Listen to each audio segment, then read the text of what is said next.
പിതാവായ ദൈവമേ, അങ്ങേക്ക് സ്തുതി. പുത്രനായ ദൈവമേ, അവിടത്തേക്ക് ആരാധന. പരിശുദ്ധാത്മാവായ ദൈവമേ, അവിടത്തേക്ക് നന്ദി.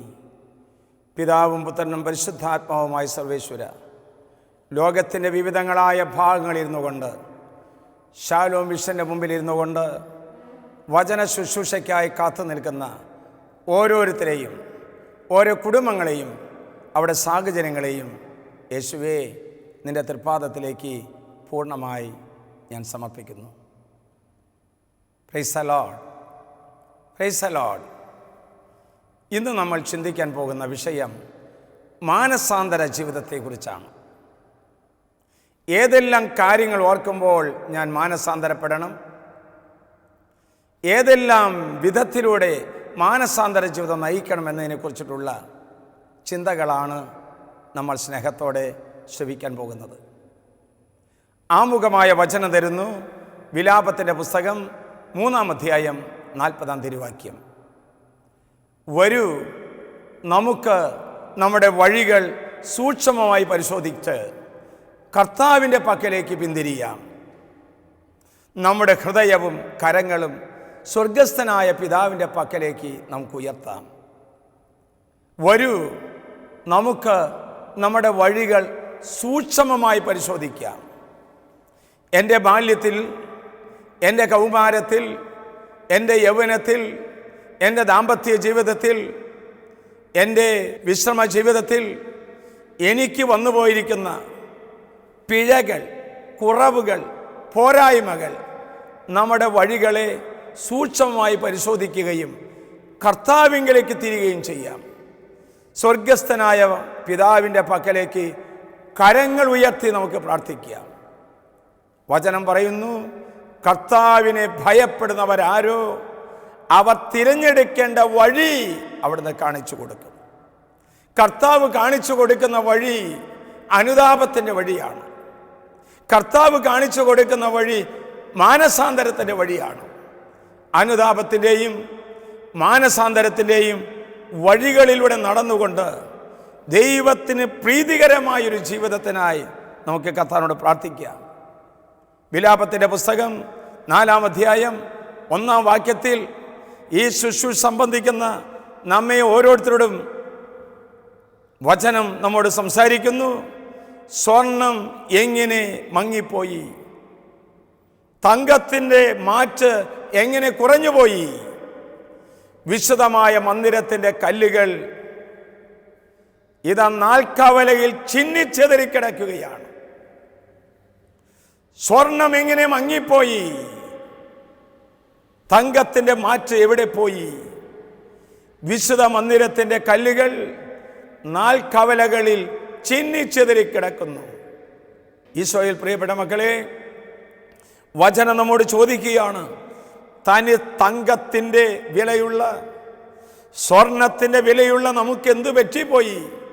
എവിടെയൊക്കെ വെച്ച് പാപത്തിൻ്റെ സുഖങ്ങളിലേക്ക് കടന്നുപോയി ദൈവത്തെ മാറ്റി നിർത്തി സ്വന്തം താല്പര്യങ്ങൾ അന്വേഷിച്ച് നടന്നുപോയതിൻ്റെ ഫലമായി സ്വർഗം വേദനിച്ച് നമ്മെ നോക്കുകയാണ്.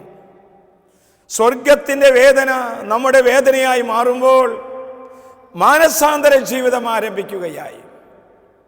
ലൂക്കയുടെ സുവിശേഷം 3-ാം അധ്യായം 7-ാം വാക്യത്തിൽ സ്നാപയോഹന്നന്റെ പ്രഭാഷണം വളരെ ശക്തമായി അവിടെ ആലേഖിതമാക്കി തീർത്തിട്ടുണ്ട്. പ്രിയപ്പെട്ടവരെ, 3 കൂട്ടരാണ് പ്രഭാഷണം കേൾക്കുവാനായി കടന്നു വരുന്നത്. ഒന്ന് ജനക്കൂട്ടം. ജനക്കൂട്ടം വന്ന് ചോദിച്ചു, ഞങ്ങൾ എന്താണ് ചെയ്യേണ്ടത്? സ്നാപയോഹന്നാൻ പറഞ്ഞു, 2 ഉടുപ്പുള്ളവൻ 1 ഇല്ലാത്തവന് കൊടുക്കട്ടെ, ഭക്ഷണമുള്ളവനും അങ്ങനെ തന്നെ ചെയ്യട്ടെ. എന്താണ് മക്കളെ അതിൻ്റെ സന്ദേശം? നിങ്ങൾ പോയി സ്നേഹം പ്രായോഗികമാക്കുക. നിങ്ങൾ പോയി സ്നേഹം പ്രായോഗികമാക്കുക. നിന്റെ കുടുംബത്തിലും, നിന്റെ ഇടവകയിലും, നിന്റെ കുടുംബസമ്മേളന യൂണിറ്റിലും, പ്രാർത്ഥനാ യോഗങ്ങളിലും സ്നേഹം നിഷേധിച്ച് കളഞ്ഞിട്ടുണ്ടോ? ചില വ്യക്തികളെ മാറ്റി നിർത്തിയിട്ടുണ്ടോ? സ്നേഹിക്കാൻ തയ്യാറാക്കുക. അതാണ് സ്നാപയോഹന്നാൻ നൽകിയ 1-ാമത്തെ സന്ദേശം. 2, ചുങ്കക്കാർ വന്ന് ചോദിച്ചു, ഞങ്ങൾ എന്താണ് ചെയ്യേണ്ടത്? അവരോട് പറഞ്ഞു, ആജ്ഞാപിച്ചിട്ടുള്ളതിൽ കൂടുതൽ ഈടാക്കരുത്. നീ പോയി നീതി പ്രായോഗികമാക്കണം. അർഹമായത് അർഹമായവർക്ക് കൊടുക്കുന്നില്ല എങ്കിൽ അത് അനീതിയാണ്. നിന്റെ മാതാപിതാക്കന്മാർക്ക് അർഹമായത്, സഭയ്ക്ക് അർഹമായത്, നിന്റെ മക്കൾക്ക് അർഹമായത്, ജീവിത പങ്കാളിക്ക് അർഹമായത്, അർഹമായവർക്ക് കൊടുക്കുന്നതാണ് നീതി. സ്നാപയോഹന്നാൻ പറയുന്നു, ആജ്ഞാപിച്ചിട്ടുള്ള കൂടുതൽ ഈടാക്കരുത്, നീ പോയി നീതി പ്രായോഗികമാക്കണം. മൂന്നാമത്തെ കൂട്ടര് പടയാളികളാണ് വന്ന് ചോദിക്കുന്നത്, ഞങ്ങൾ എന്തു ചെയ്യണമെന്ന്. സ്നാപയോഹന്നാൻ പറഞ്ഞു, ആരെയും ഭീഷണിപ്പെടുത്തരുത്, വ്യാജമായ കുറ്റാരോപണമരുത് എന്ന് പറഞ്ഞാൽ അതിൻ്റെ സന്ദേശം എന്താണ് പ്രിയപ്പെട്ടവരെ? നിങ്ങൾ പോയി കാരുണ്യം പ്രായോഗികമാക്കണം. നിങ്ങൾ പോയി നിന്റെ ജോലി സ്ഥലത്ത്, നിന്റെ കൃഷി സ്ഥലത്ത്, നിന്റെ സേവന രംഗത്ത് കാരുണ്യം പ്രായോഗികമാക്കണം. വ്യക്തമായി പറഞ്ഞാൽ സ്നേഹം, നീതി, കാരുണ്യം ഇത് പ്രായോഗികമാക്കുന്നതാണ് മാനസാന്തരത്തിന് യോജിച്ച ഫലം. Praise the Lord. Hallelujah, hallelujah, hallelujah. പ്രിയപ്പെട്ടവരെ, എവിടെയെങ്കിലും സ്നേഹം വറ്റിപ്പോയിട്ടുണ്ടെങ്കിൽ, നീ നീതിപൂർവം പ്രവർത്തിക്കുന്നില്ല എങ്കിൽ, കാരുണ്യത്തോടെ നീ സംസാരിക്കുന്നില്ല എങ്കിൽ, നീ തിരിച്ചറിയണം, എൻ്റെ ജീവിതത്തിൽ മാനസാന്തര ജീവിതം ആരംഭിച്ചിട്ടില്ല എന്ന്. വചനത്തെ വളച്ചൊടിക്കുകയും വചനത്തെ ദുർവ്യാഖ്യാനം ചെയ്യുന്നത് പിശാചാണ്. പിശാചിൻ്റെ കൂട്ടാളികളായി വർത്തിക്കുന്നവർക്ക് മാനസാന്തരത്തിന് യോജിച്ച ഫലം പുറപ്പെടുവിക്കുവാൻ സാധ്യമല്ല. ആകയാൽ ഇന്ന് ഷാലോൺ TV-യുടെ മുൻപിലിരുന്നു കൊണ്ട് വളരെ ശ്രദ്ധയോടെ താല്പര്യത്തോടെ വചനം ശ്രവിക്കുന്ന ഓരോ മക്കളെയും ഈശോ വ്യക്തമായി കണ്ടുകൊണ്ട് പറയുകയാണ്, മക്കളെ, നിങ്ങൾ പോയി സ്നേഹം പ്രായോഗികമാക്കുക, നീതി പ്രായോഗികമാക്കുക, കാരുണ്യം പ്രായോഗികമാക്കുക. അങ്ങനെ മാനസാന്തരത്തിന് യോജിച്ച ഫലം പുറപ്പെടുവിക്കുക. പ്രിയപ്പെട്ട മക്കളെ, ഒരുവന്റെ നാശത്തിന്റെ കാരണം പാപമല്ല, പാപത്തെക്കുറിച്ച് ബോധ്യമില്ലായ്മയാണ്. പാപബോധ്യമാണ് അനുതാപത്തിലേക്ക് ഒരു വ്യക്തിയെ നയിക്കുന്നത്. അനുതാപം രക്ഷയിലേക്കും രക്ഷകനിലേക്കുമാണ് നയിക്കുന്നത്. പലരും വിചാരം, പാപം ചെയ്തുകൊണ്ടാണ് ഞാൻ നശിച്ചു പോകുന്നത്, കുടുംബത്തിന് പുരോഗതി ഇല്ലാത്തത്, സമ്പത്തില്ലാത്തത്, ജോലി കിട്ടാത്തത്, ഭവനമില്ലാത്തത്, കുഞ്ഞുങ്ങൾ ഉണ്ടാകാത്തത് എന്നൊക്കെ പലരും ചിന്തിക്കുന്നവർ യേശു സംബന്ധിക്കുന്നുണ്ടായിരിക്കും. വചനം വെളിപ്പെടുത്തി തരികയാണ്, ഒരുവന്റെ നാശത്തിന് കാരണം, അധോഗതിക്ക് കാരണം പാപമല്ല, പാപത്തെക്കുറിച്ച് അനുതാപമില്ലാത്തതാണ്. പാപബോധ്യമാണ് യഥാർത്ഥമായ അനുതാപം സമ്മാനിക്കുന്നത്. അനുതാപം രക്ഷയിലേക്കും രക്ഷകനിലേക്കുമാണ് നയിക്കുന്നത്. അവിടെയാണ് മാനസാന്തരത്തിൻ്റെ ഫലം പുറപ്പെടുവിക്കാൻ സാധിക്കുക. നമ്മളൊക്കെ പാപികളാണ്. പൗലോസ്ലീഹ പറയുന്നു, ഈ പാപികളിൽ ഒന്നാമൻ ഞാനാണെന്ന്. സ്വയം അംഗീകരിക്കണം നമ്മൾ. ഞാൻ പാപിയാണെന്നും പാപത്തിൻ്റെ വാങ്ങലുകൾ എന്നിലുണ്ട് എന്നും. എന്നാൽ ഈ പാപത്തിന് പരിഹാരം ചെയ്യുന്നതാണ് സുഹൃതമായ ജീവിതം എന്ന് പറയുന്നത്. സുഹൃതമായ ജീവിതം എന്ന് പറയുന്നത് എൻ്റെ ഓർമ്മ വെച്ച കാലഘട്ടം തുടങ്ങി ഈ കാലഘട്ടങ്ങളിൽ എനിക്ക് വന്നുപോയ പാപത്തിന് കുമ്പസാരത്തിൽ ഏറ്റുപറഞ്ഞത്, മറ്റു പലരോടും ഏറ്റുപറഞ്ഞത്, മാപ്പ് പറഞ്ഞത്, അതിന് നമ്മൾ പരിഹാരം ചെയ്യണം. പാപം ക്ഷമിച്ചു കഴിഞ്ഞുവെങ്കിലും കാലികമായ ശിക്ഷ നമ്മിൽ നിന്ന് മുഴുവനായി മാറിപ്പോയിട്ടില്ല. അതുകൊണ്ടാണ് പാപ പരിഹാരം ചെയ്യണമെന്ന് പറയുന്നത്. അനുതാപം ഒരു നിമിഷത്തിൽ നമ്മൾ സംഭവിക്കുന്നതാണ്. പരിഹാര ജീവിതം ജീവിത അവസാനം വരെ കൊണ്ട് നടക്കേണ്ടതാണ്. മാനസാന്തരം പെട്ടെന്ന് ഒരു ധ്യാനത്തിൽ ശ്രവിക്കുമ്പോൾ, നല്ലൊരു കുമ്പസാരം നടത്തുമ്പോൾ, ദൈവവചനം ശ്രവിക്കുമ്പോൾ മാനസാന്തരം നമുക്കുണ്ടായേക്കാം. എന്നാൽ മാനസാന്തര ജീവിതം ജീവിത അവസാനം വരെ തുടരേണ്ട സത്യമാണെന്ന് ദൈവത്തിൻ്റെ മക്കൾ തിരിച്ചറിയണം. വെറുതെ കരം ഉയർത്തി praise the Lord, hallelujah, hallelujah. ഇപ്പോൾ പള്ളിയിൽ പോകാത്ത ഒരാൾ കുമ്പസാരിച്ചു, മാനസാന്തരപ്പെട്ടു. അവൻ പള്ളിയിലേക്ക് പോകാൻ തുടങ്ങി, വിശുദ്ധ ബലിയിലേക്ക് സംബന്ധിക്കാൻ തുടങ്ങി. പ്രിയപ്പെട്ടവരെ, അതുവരെയും വിശുദ്ധ ബലിക്കോ കുർബാനയ്ക്കോ സ്ഥാനം കൊടുക്കാത്ത മനുഷ്യൻ തനിക്ക് തൻ്റെ ജീവിതത്തിൽ നഷ്ടപ്പെടുത്തി കളഞ്ഞ ദിവ്യബലിയുടെ യോഗ്യതയ്ക്ക് വേണ്ടി തീഷ്ണതയോടെ അതിരാവിലെ എഴുന്നേറ്റ് ദൈവാലയത്തിൽ ചെന്ന് ഒരുങ്ങി വിശുദ്ധ ബലി സംബന്ധിച്ച് ദിവ്യകാരുണ്യം സ്വീകരിച്ച് ആ ദിവ്യകാരുണ്യത്തിൻ്റെ ശക്തിവിശേഷം ജനങ്ങളുമായി പങ്കിടുമ്പോഴാണ് ആ പരിഹാര ജീവിതം അവൻ്റെ ജീവിതത്തിൽ തുടർന്നുകൊണ്ടിരിക്കുന്നത്.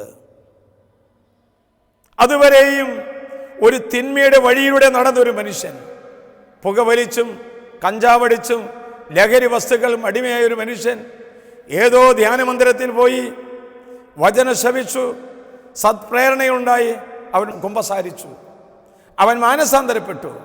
മാനസാന്തര ജീവിതം എന്ന് പറയുന്നത് ധ്യാനാശ്രമത്തിൽ നിന്ന് പുറത്തു വന്നതിന് ശേഷം അവൻ പുകവലിക്കുന്നില്ല, ലഹരി വസ്തുക്കൾ ഉപയോഗിക്കുന്നില്ല എന്ന് മാത്രമല്ല, അപ്രകാരമുള്ളവർക്ക് ദൈവത്തിൻ്റെ വചനം എത്തിച്ചു കൊടുത്ത് ദൈവാലയത്തിലേക്ക് കൂട്ടിക്കൊണ്ടുവന്ന് ധ്യാനമന്ദിരത്തിലേക്ക് കൂട്ടിക്കൊണ്ടുവന്ന് അവൻ പരിഹാരം അനുഷ്ഠിക്കുകയാണ് ചെയ്യേണ്ടത്. അപ്പോഴാണ് മാനസാന്തര ജീവിതം തുടരുന്നത്.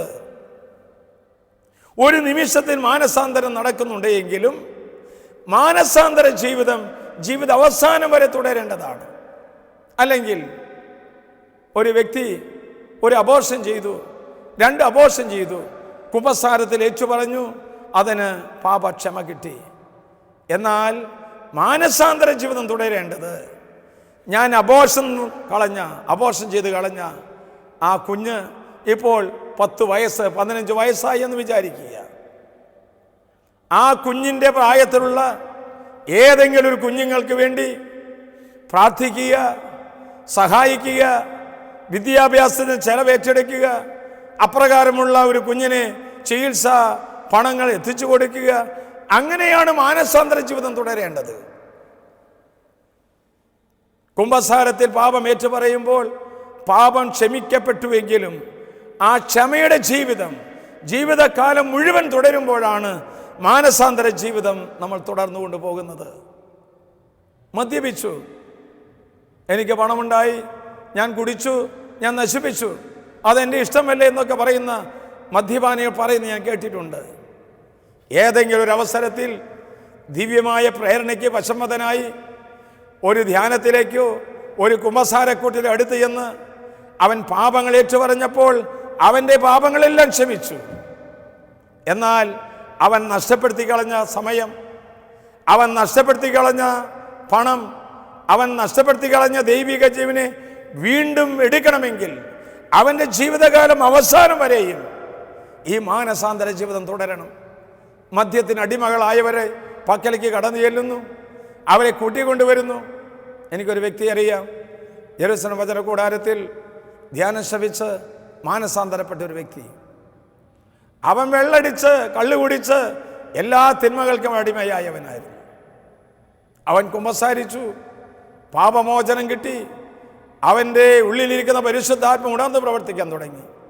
ഇന്ന് ഓരോ ധ്യാനത്തിലേക്കും 5ഉം 10ഉം പേരെ കൂട്ടിക്കൊണ്ടുവന്ന് അവൻ്റെ പാപത്തിന് പരിഹാരം ചെയ്യുകയാണ്. അവൻ്റെ ഇടവക ദൈവാലയത്തിലേക്ക് അവൻ ദൈവാലയത്തിൽ പോകുമ്പോൾ മറ്റുള്ളവരെയും കൂട്ടിക്കൊണ്ടു പോകുന്ന കർത്താവിൻ്റെ ശുശ്രൂഷകനായി മാറുകയാണ്.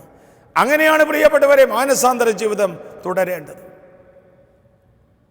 ഒരിക്കൽ ഒരു മകൻ വന്ന് എന്നോട് പറഞ്ഞു, എൻ്റെ ജീവിതത്തിലെ ഏറ്റവും വലിയ സങ്കടം എൻ്റെ മാതാപിതാക്കന്മാരോടുള്ള അനീതി പ്രവർത്തിക്കലാണ്. പലപ്പോഴും വഴക്ക് പറയാറുണ്ട്, കഴുത്തി പിടിച്ച് തള്ളിയിട്ടുണ്ട്. എനിക്കിതിൽ നിന്ന് മാറണമെന്ന് ആഗ്രഹമുണ്ട്. ഞാൻ പറഞ്ഞു, നിങ്ങൾ കുടുംബസമേതം വന്ന് ഒരു ധ്യാനത്തിൽ സംബന്ധിക്കുക. അവർ കുടുംബസമേതം വന്ന് അപ്പനും അമ്മയും മകനും അവൻ്റെ ഭാര്യയും 2 കുട്ടികളും വചനം ശ്രവിക്കുകയാണ്. വചനവേളയിൽ ഈ ചെറുപ്പക്കാരൻ്റെ മനസ്സ് ജ്വലിക്കാൻ തുടങ്ങി. ഇന്നോളം ഞാൻ അപ്പനോട് ചെയ്ത എല്ലാ തെറ്റുകളും, അമ്മയോട് പറഞ്ഞ എല്ലാ വാക്കുകളും ഒരു സ്ക്രീനിൽ എന്ന പോലെ ദൈവത്തിൻ്റെ പരിശുദ്ധാത്മ കാണിച്ചു കൊടുത്തു. ധ്യാനം കഴിഞ്ഞ് ഈ കുടുംബത്തെ വിളിച്ചു കഴിഞ്ഞപ്പോൾ ഈ മകൻ എൻ്റെ കാൽക്കൽ വീണു. ഞാൻ പറഞ്ഞു, മോനെ, അച്ഛനോടല്ല നീ മാപ്പ് പറയേണ്ടത്. നിന്നെ പെറ്റു വളർത്തി, നിന്നെ വളർത്തി വലുതാക്കി ഒരു ജീവിതാവസ്ഥയിൽ പ്രവേശിച്ച നിൻ്റെ അപ്പനോടും അമ്മയോടും മാപ്പ് പറയേണ്ടത്. ഞാൻ കണ്ടു പ്രിയപ്പെട്ടവരെ, എൻ്റെ കാൽക്കെന്ന് വിട്ടുകൊണ്ട് ആ അപ്പൻ്റെയും അമ്മയുടെയും കാൽക്കൽ ആ ഭാര്യയും ഭർത്താവും കിടന്നുകൊണ്ട് വാവിട്ട് കരയുന്നത്. ആ സമയത്ത് അപ്പൻ മകനോട് പറഞ്ഞു, സാരമില്ലടാ മോനെ, സാരില്ല. അപ്പനും മകനും കെട്ടിപ്പിടിച്ചുകൊണ്ട് പൊട്ടിക്കരയുന്ന ആ രംഗം എൻ്റെ മനസ്സിൽ ഞാൻ ഓർക്കുന്നുണ്ട്. അതൊരു മാനസാന്തര ജീവിതമാണ്. തുടർന്ന് അവൻ്റെ തറവാട്ടിലുള്ള ഓരോരുത്തരെ ദൈവാലയത്തിലേക്കും ധ്യാനമന്ദിരത്തിൽ കൂട്ടിക്കൊണ്ടുവരാൻ തുടങ്ങി. ഇന്ന് കർത്താവിൻ്റെ സാക്ഷിയായി ജീവിക്കുകയാണ്. ഇതാണ് മാനസാന്തര ജീവിതം എന്ന് പറയുന്നത്. പ്രിയപ്പെട്ടവരെ, ഞാനൊരു തെറ്റ് ചെയ്തു, അത് കുമ്പസാരത്തിൽ ഏറ്റു പറഞ്ഞുകൊണ്ട് മാത്രമായില്ല. പാപക്ഷമ എനിക്ക് കിട്ടി, എൻ്റെ മാനസാന്തര ജീവിതം തുടർന്നുകൊണ്ടിരിക്കണം. ഞാൻ നഷ്ടപ്പെടുത്തി കളഞ്ഞ സമയം, എൻ്റെ സഭയ്ക്കെതിരായി പറഞ്ഞത്, വികാരിമാർക്കെതിരായി പറഞ്ഞത്, തിരുസഭയുടെ കൽപ്പനകൾക്കെതിരായി പ്രവർത്തിച്ചത്, ദൈവപ്രമാണങ്ങൾക്കെതിരായി ചെയ്തു പോയ തെറ്റുകൾ ഏറ്റുപറയുമ്പോൾ പാപക്ഷമ നമുക്ക് ലഭിക്കുന്നുവെങ്കിലും മാനസാന്തര ജീവിതം എന്ന് പറയുന്നത് ജീവിത അവസാനം വരെ കൊണ്ട് നടക്കേണ്ട ഒരു യാഥാർത്ഥ്യമാണെന്ന് ഇപ്പോൾ ഷാലോൺ TV-യുടെ മുമ്പിൽ ഇരുന്നു കൊണ്ട് ദൈവവചനം ശ്രമിച്ചുകൊണ്ടിരിക്കുന്ന എല്ലാ മക്കളും തിരിച്ചറിയുവാൻ ദൈവത്തിൻ്റെ പരിശുദ്ധാത്മാവിനോട് ജ്ഞാനത്തിൻ്റെ വരത്തിനായി പ്രാർത്ഥിക്കണം. വെറുതെ ഉയർത്തി praise the Lord, praise the Lord. ജ്ഞാനത്തിൻ്റെ വരം നമ്മുടെ ഹൃദയത്തിലേക്ക് ദൈവത്തിൻ്റെ പരിശുദ്ധം നൽകുമ്പോൾ മാത്രമേ ഞാൻ ചെയ്തു പോയ തെറ്റിനെക്കുറിച്ച് അനുതപിക്കാനും തിരിച്ചു വരാനും മാനസാന്തരപ്പെടുവാനായിട്ടുള്ള കൃപ ദൈവമായ കർത്താവ് നമുക്ക് തരുന്നത്. ദൈവത്തിൻ്റെ പരിശുദ്ധാത്മാവ് ആരുടെ ഹൃദയത്തിലേക്ക് ജ്ഞാനം ഒഴുക്കുന്നുവോ അവർക്ക് മാത്രമേ അനുതപിക്കാൻ സാധിക്കുക. വചനം പഠിപ്പിച്ചു തരുന്നു, അനുതപിക്കുന്ന ഒരു പാപിയെക്കുറിച്ച് സ്വർഗത്തിൽ കൂടുതൽ സന്തോഷമുണ്ടാകുമെന്ന്. അനുതപിക്കുന്ന ഒരു പാപിയെക്കുറിച്ച് സ്വർഗത്തിൽ കൂടുതൽ സന്തോഷമുണ്ടാകുമെന്ന്. ദൈവത്തിൻ്റെ പരിശുദ്ധാത്മാവ് ആരുടെ ഹൃദയത്തിൽ കടന്നു വരുന്നുവോ അവർക്കാണ് അനുതപിച്ചുകൊണ്ട് ദൂതപുത്രനെ പോലെ, കർത്താവേ എനിക്ക് തെറ്റിപ്പോയി, പിതാവേ അങ്ങേക്കെതിരായി സ്വർഗത്തിനെതിരായി ഞാൻ തെറ്റ് ചെയ്തു പോയി എന്ന് പറഞ്ഞുകൊണ്ട് പന്നിക്കുഴിയിൽ നിന്നും എഴുന്നേറ്റ് വന്ന് ദൈവത്തിൻ്റെ സന്നിധിയിൽ ദൈവാരാധന നടത്താൻ അവന് സാധിക്കുന്നത്. വലതുകരം ഉയർത്തി praise the Lord, praise the Lord, hallelujah, hallelujah. പ്രിയപ്പെട്ടവരെ, ഇപ്രകാരമുള്ള സാക്ഷി ജീവിതങ്ങൾക്കാണ് വിശ്വാസം എത്തിയിട്ടില്ലാത്ത രാജ്യങ്ങൾക്ക് വേണ്ടി പ്രാർത്ഥിക്കാൻ, പ്രവർത്തിക്കാൻ, തിന്മയുടെ ആധിപത്യം കുടികുത്തി വാഴുന്ന വ്യക്തികൾക്ക് വേണ്ടി, കുടുംബങ്ങൾക്ക് വേണ്ടി പ്രാർത്ഥിക്കുവാൻ, വിശ്വാസ തീഷ്ണത നഷ്ടപ്പെട്ടുകൊണ്ടിരിക്കുന്ന ദൈവജനത്തിന് വേണ്ടി തീപ്പന്തങ്ങളായി പ്രവർത്തിക്കുവാൻ, ആത്മീയ വിശപ്പില്ലാത്ത ജനസമൂഹത്തിന് മുമ്പിൽ തീഷ്ണതയോട് പ്രവർത്തിക്കാൻ സാധിക്കുക. അതിനു വേണ്ടിയിട്ടാണ് പറഞ്ഞു വന്നത്. ഞാനൊരു കുമ്പസാരിച്ചു, എനിക്ക് പാപക്ഷമ കിട്ടി, നല്ല കാര്യം. അതുകൊണ്ട് തൃപ്തമായി തീരരുത്. മാനസാന്തര ജീവിതം തുടരണം. സ്നേഹത്തിൻ്റെയും നീതിയുടെയും കാരുണ്യത്തിൻ്റെയും വഴികൾ അനുദിന ജീവിതത്തിൽ നീ പ്രായോഗികമാക്കുന്നതനുസരിച്ചിട്ടാണ് മാനസാന്തര ജീവിതം നമുക്ക് തുടർന്നു കൊണ്ടുപോകാൻ സാധിക്കുന്നത്. പ്രിയപ്പെട്ടവരെ, കൊടും പാപികളോട്, കഠിനമായ ഹൃദയമുള്ളവരോട് ദൈവം എന്തുമാത്രം അലിവാണ് കാണിക്കുന്നത്. പാപത്തിൻ്റെ പടുകുഴിയിൽ കഴിഞ്ഞ അഗസ്തീനോസിനെ ദൈവം വിളിച്ച് മാനസാന്തരത്തിൽ കൊണ്ടുവന്നില്ലേ? അന്ധകാരത്തിൻ്റെ പ്രവൃത്തിയിൽ വിട്ടുപേക്ഷിച്ച് സുഖലോലുപത, മദ്യലഹരി, അവിഹിതമായ വേഴ്ചകൾ, കലഹങ്ങൾ, അസൂയകൾ എന്നിവയിൽ നിന്ന് വിട്ടുമാറി യേശുവിനെ ധരിച്ച് യേശുവിൻ്റെ സാക്ഷിയായി ജീവിച്ചില്ലേ? തിന്മയുടെ വഴികളോട് നടന്ന എത്രയോ വ്യക്തികളെയാണ് കർത്താവ് തൻ്റെ ദൗത്യ നിർവഹണത്തിനായി തിരഞ്ഞെടുക്കുന്നത്. കർത്താവ് നിന്നെയും തിരഞ്ഞെടുക്കുകയാണ്, എന്നെയും പേര് ചൊല്ലി വിളിക്കുകയാണ്. ഈ ദൗത്യ നിർവഹണം ഏൽപ്പിക്കുവാൻ വേണ്ടിയിട്ട് ദൈവം ചിലരെ നോക്കിയിരിക്കുകയാണ്. കർത്താവ് നമ്മോട് പറയുന്നു, ബലിയല്ല കരുണയാണ് ഞാൻ ആഗ്രഹിക്കുന്നത്. എവിടെയൊക്കെ കരുണ വറ്റിപ്പോയിട്ടുണ്ടോ, സ്നേഹം വറ്റിപ്പോയിട്ടുണ്ടോ, നീതി വഴിമാറിപ്പോയിട്ടുണ്ടോ, ഇതാ താളം തെറ്റിയ ജീവിതത്തിലേക്ക് ഈശോ കടന്നു വരികയാണ്. ഈ സമയത്ത് തന്നെ ആരെല്ലാം ഈ വചന ശുശ്രൂഷ കേൾക്കുമ്പോൾ അനുതപിച്ച് മാനസാന്തരപ്പെടാനായിട്ട് തീരുമാനിക്കുന്നുവോ അവനിലേക്ക് ദൈവം കടന്നു വരികയാണ്.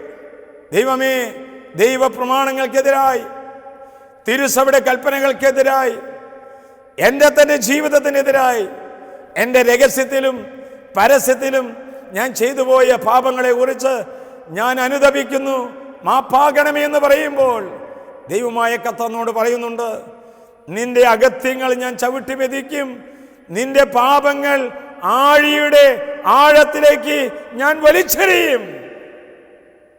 ഹെബ്രായർ ലേഖനം 8:12 നാം വായിക്കുന്നു, നിന്റെ പാപങ്ങൾ ഇനി ഒരിക്കലും ഞാൻ ഓർമ്മിക്കുന്നതേയില്ല.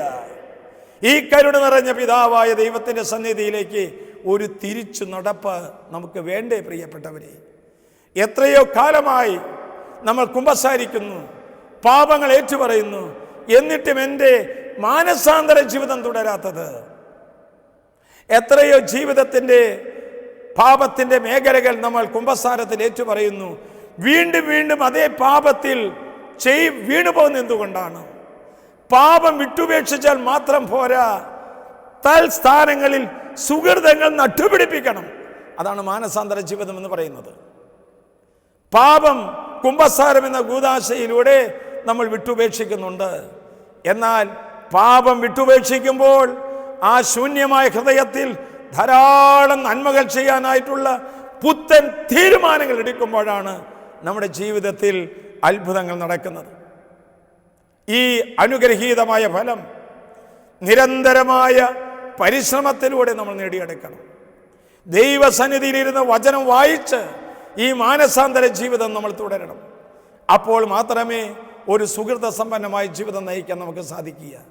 ഈശോയെ പ്രിയപ്പെട്ടവരെ, നമുക്ക് നമ്മെ തന്നെ പരിശോധിക്കാം, നമ്മുടെ വഴികളെ സൂക്ഷ്മമായി പരിശോധിക്കാം, എന്നിട്ട് കർത്താവിൻ്റെ പക്കലേക്ക് തിരിയാം.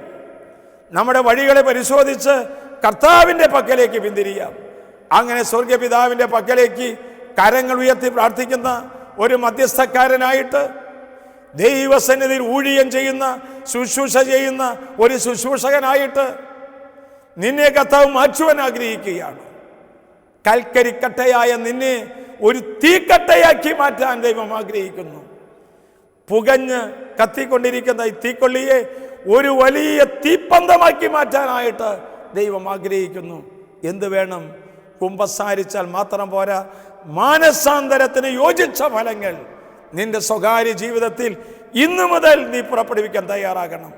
നാളെ നാളെ എന്ന് നീട്ടിവെക്കരുത്. ഇന്ന്, ഇപ്പോൾ, ഈ സമയം തന്നെ എൻ്റെ പാപത്തിൽ നിന്നും പാപകരമായ മാർഗത്തിൽ നിന്നും ഞാൻ വിട്ടുപേക്ഷിക്കുന്നു എന്ന് ഏതു ഹൃദയം തീരുമാനമെടുക്കുന്നുവോ അവനിലാണ് ദൈവത്തിൻ്റെ ജ്ഞാനം എന്ന് നിറയുന്നത്. നമുക്ക് കണ്ണുകൾ അടയ്ക്കാം, കരങ്ങൾ കൂപ്പാം. കർത്താവേ, തിന്മ ചെയ്ത് ആത്മാവിൻ്റെ വീര്യം കെടുത്തിക്കളഞ്ഞ പാപിയാണ് ഞാൻ. പാപികളായ ഞങ്ങളോട് കരുണ വർഷിക്കണമേ. അശുദ്ധിയും ദുർവൃത്തിയും തെറ്റായ സ്നേഹബന്ധങ്ങളും ജഡക മോഹങ്ങളും മദ്യലഹരിയും അഭിഹിതമായ വേഴ്ചകളും കർത്താവേ ഞങ്ങളിൽ നിന്ന് ദൂരെ അകറ്റണമേ. അവരെന്നെ സ്നേഹിക്കുവാൻ, സ്നേഹിച്ച് അവനെയും അങ്ങയുടെ സാക്ഷികളാക്കി തീർക്കുവാൻ ഞങ്ങളെ സഹായിക്കണമേ. കഴിഞ്ഞു പോയ കാലങ്ങളിലെ പാപങ്ങൾക്ക് പരിഹാരം ചെയ്തുകൊണ്ട് തീഷ്ണതയുള്ള ഒരു ശുശ്രൂഷകനായി തീരുവാൻ, തീഷ്ണതയുള്ള ഒരു പ്രേക്ഷകനായി തീരുവാൻ, ഒരു സാക്ഷിയായി തീരുവാൻ എന്നെയും എൻ്റെ കുടുംബത്തെയും എൻ്റെ തറവാടിനെയും നീ അനുഗ്രഹിക്കണമേ. നിത്യം പിതാവും പുത്രനും പരിശുദ്ധാത്മാവുമായി സർവേശ്വര എന്നേക്കും. ആമേൻ.